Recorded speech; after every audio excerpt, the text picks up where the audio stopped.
Hello and welcome to my December reading wrap up. So I read, it wasn't as good a month as November, but December was still a pretty good month considering I was a little bit slumpy, not massively, nowhere near as bad as October. Technically I read 17 books. 5 of those were graphic novels and another one was a tiny little novella, but still 17, I'm counting it. But my page count wasn't, actually my page count was pretty impressive still. It was 3 more pages than last month. So my total number of pages for December was 5,550. That is including the 149 pages of the book I did DNF. Which I'm sad about DNFing it, but I'll start with that one. We'll get the bad one out of the way first. So I DNF'd The Iron King by Julie Kagawa. I got 149 pages in and then I just couldn't do it anymore. It was not great, which makes me sad because it's literally my type of book. It's got fairies and it's YA. And I was very excited for this because it is hyped up so much. And I just didn't click with it. I didn't like the writing. It made me cringe and not in a good way. Like every time, like I only read about 30 pages of the main character Megan being in the king's palace and I cringed the whole time of how they spoke to each other and no. Do you know what? Not dwelling on it, it's fine. So let's start with the first book I finished in December, which was The Well of Ascension by Brandon Sanderson. So I did read the majority of this in November. I only had like 250 pages left in December. I was buddy reading this. This, like the first in the series, was 5 stars. I absolutely adored this. I'm very excited to get to the final book in the trilogy and then read the Mistborn Era 2 books. But I can't really say much about it other than it was absolutely amazing and it absolutely ripped my heart out. And I do have a theory about something which I can't say because spoilers, but I'm hoping I'm right. Even more reason to get to book 3 in January. The next book I read was The Knife of Never Letting Go by Patrick Ness. And if you have seen my top 10 books of 2020, you will know that this is on there. I absolutely loved this so much. This is dystopian and sci-fi and it's everything I needed because it was just amazing. Although, warning, although there is a germ that like, you know, affects things.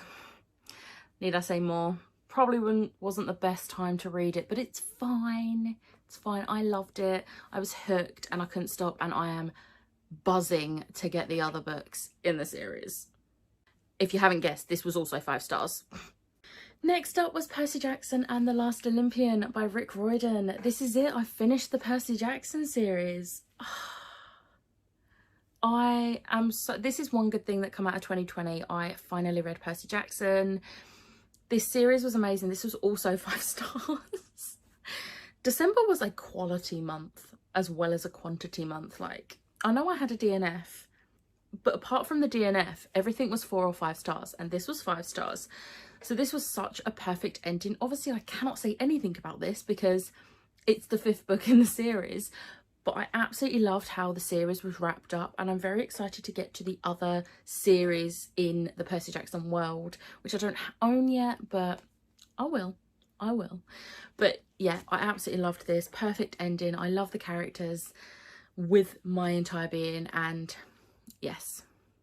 Next up, we have another 5 star, and that is Frostart 2 Escape from Aurora by Jamie Littler. So this was the sequel to Frostart, obviously, which I read in November, and it's one of my favourite books of 2020. This one, again, was absolutely incredible. It also made me cry. No surprise there. But this is definitely one of my favourite middle grade series now, if not my actual favourite middle grade series, which I've never had a favourite middle grade series before. So this has done it. Like, that's, need I say more? Again, this is a sequel, so I cannot say anything about it other than it was incredible, and I am so excited for the third book to come out. No idea when, but I will be definitely picking it up when it does come out. It was absolutely incredible, and it hurts my heart but also makes my heart happy. This I also read for the mini Polathon weekend that JD Ray Reads hosted. So this was book 1 that I completed for that weekend. The second book I completed for the mini Polathon weekend was Winterbird by Shea Ernshaw. I am very glad I put this book on my wish list. So this was gifted to me by Kyra. Should have known it was going to be Kyra, but this was so good. This was 4 stars for me. I did think at one point it was going to be a 3-star just because it was a bit predictable, but then it wasn't, and the ending had me shook. I was like, okay, so this is 4-star, not 3-star, and I love this. I thought this was so clever. This has witches and mystery as well, which I was not expecting. There's a creepy wood and everyone's snowed in and can't get out of the area they live in. It's like, what more do you want?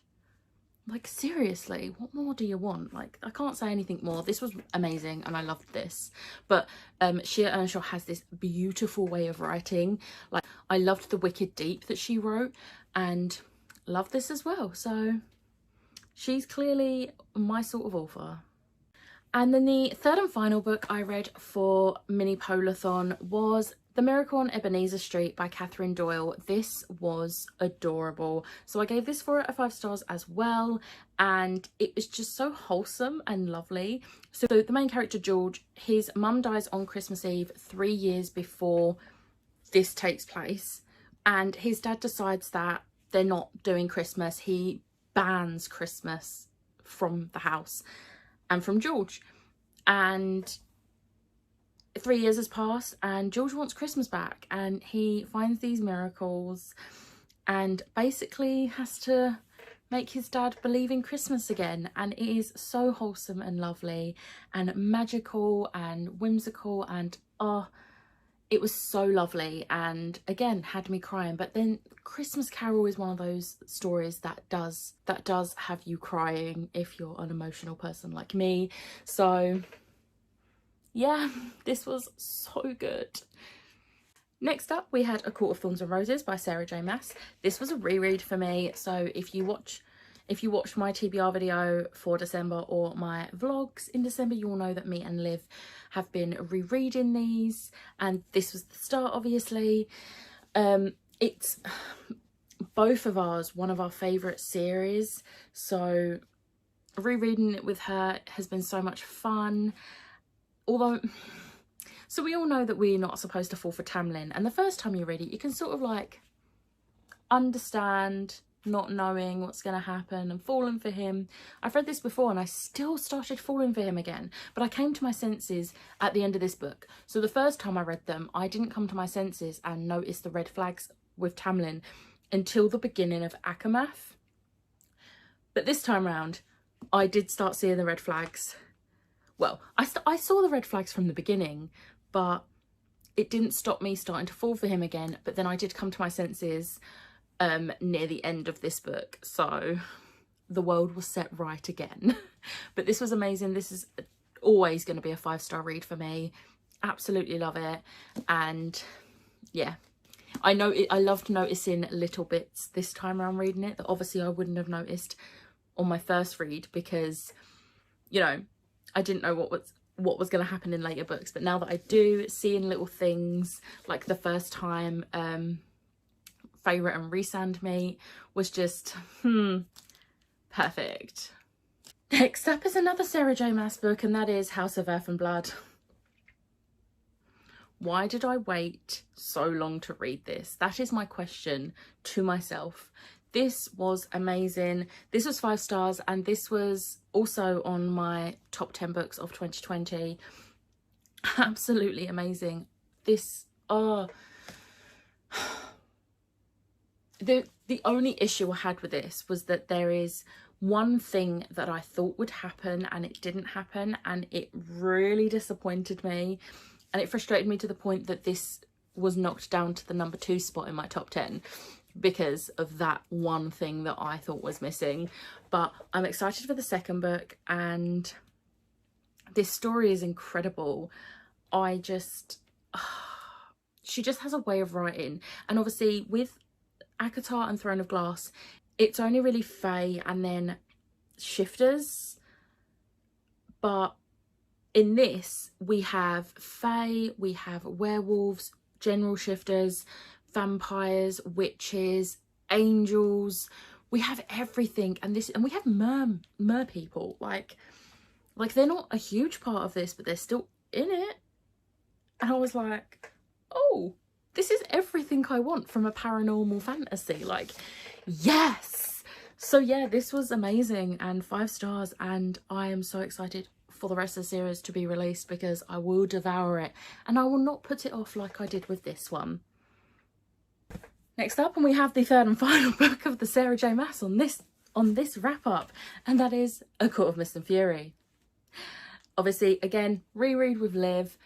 This is my favourite book in the ACOTAR series, and it is my favourite for a reason. It is just perfect. I love everything about this. Obviously, another 5 star. You can guarantee that a Sarah J Maas book is going to be 5 star for me. But again, seeing the relationship develop between Feyre and Rhysand is just everything, especially knowing how the entire series ends. I'm really enjoying rereading this series, and I'm so glad that we decided to do this reread because it is amazing second time round reading it, and I'm obsessed all over again. Also, chapter 55 is still perfect. Just saying. Next up, and I took part in Steph Love's festive readathon, which was a week-long readathon at the second to last week of December. So I picked up Love Secret Santa for a book with a festive word in the title. This is by S.A. Domingo. This is your typical cheesy, cute YA contemporary, which under any other circumstance I would hate. But when it's Christmassy, I love it. This was so cute. This had like friendship and crushes and secret Santas, and it was just adorable and I loved it.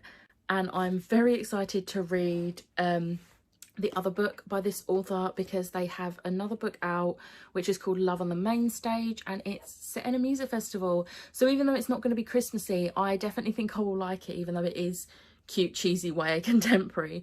But clearly I like this author's writing style because I absolutely loved this, and I gave this 4 stars.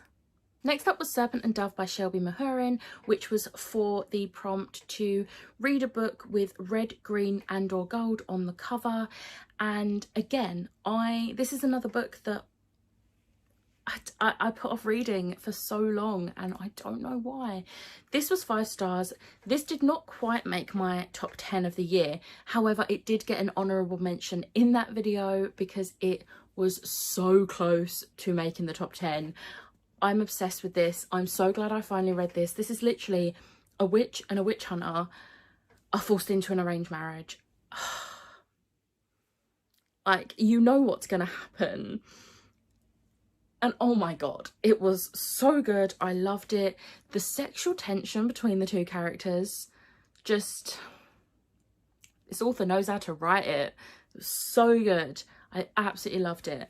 And seeing them go from like enemies to lovers was just perfect. It's one of my favourite tropes. I hate the trope, but I also love it. It is literally a hate to love trope for me.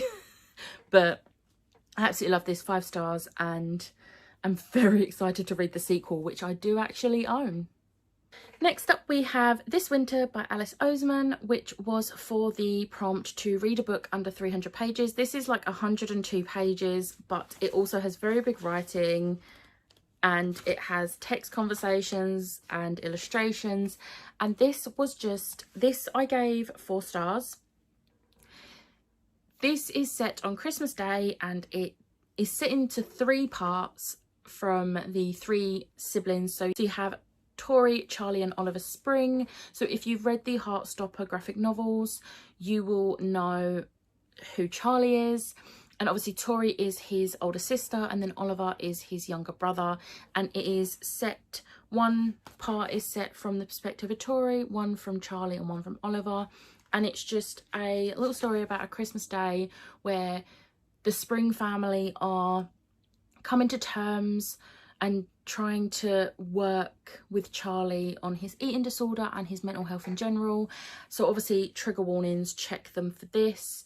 But it wasn't a happy story, but it did have cute moments, especially between Nick and Charlie. And also it was an enjoyable read, but it was also not happy, if that makes sense. Like, it's hard to explain, but it was a really good read, and I just loved this little extra insight into the Spring family, especially Charlie, because I love Charlie. And then finally, I was trying to bump up my reading a little bit, and I wasn't really in the mood for reading because obviously I was on the verge of DNFing The Iron King. So I read the first 5 volumes of Giant Days. So this is the cover for volume 1. I'm not going to show you the covers for all 5 volumes that I read, but this is volume 1. This is by John Allison, and there are others as well, Trayman and Kogan. But this has no plot whatsoever. This follows 3 girls who meet at university in first year.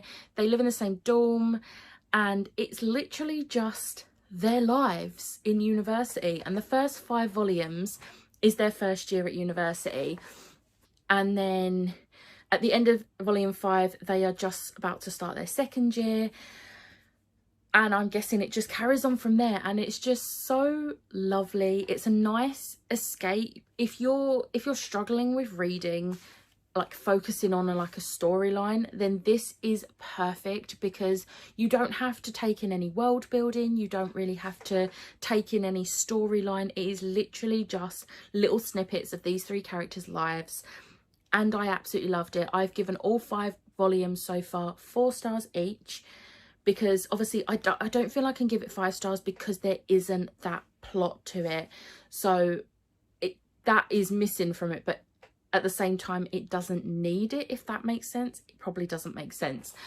but I'm definitely going to be continuing that. There are lots of volumes and they're all on Scribd to read, so yes.